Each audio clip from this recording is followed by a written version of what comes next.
Ava loved old things. Her grandmother's attic was her favorite place, filled with dusty trunks and forgotten treasures. One day, rummaging through a trunk, she found a worn leather backpack. It was unlike any she'd seen before, with strange symbols stitched into the leather. Curious, she slung it over her shoulders. As she walked home, the symbols glowed faintly. Suddenly, the world shimmered, and she found herself standing in a bustling marketplace, the sounds and smells completely foreign. The buildings were unlike anything she had ever seen, tall and narrow, with roofs that seemed to touch the sky. People wore clothes made of strange fabrics and spoke a language she didn't understand. A young boy, noticing her confusion, approached cautiously. He spoke in a melodic language, but Ava, through gestures, managed to show him a picture of her cat on her phone. The boy's eyes widened.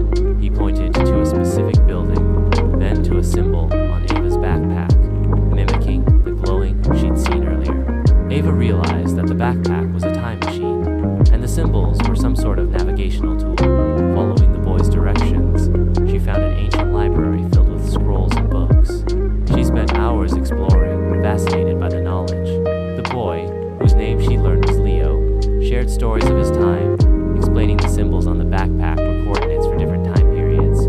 As the sun began to set, the symbols on the backpack glowed again. Leo pointed to a symbol that seemed to represent her own time. With a bittersweet farewell, Ava touched the symbol. The world shimmered once more, and she found herself back in her grandmother's attic,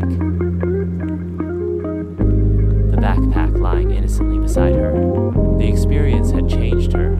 She now looked at the world with new eyes, filled with wonder and a thirst for knowledge. She knew she would never forget her journey with Leo, or the magical time-traveling backpack. She carefully placed the backpack back in the trunk, promising herself that she would return to other times, but only when she was ready and prepared for whatever adventures might await her. She knew that this was just the beginning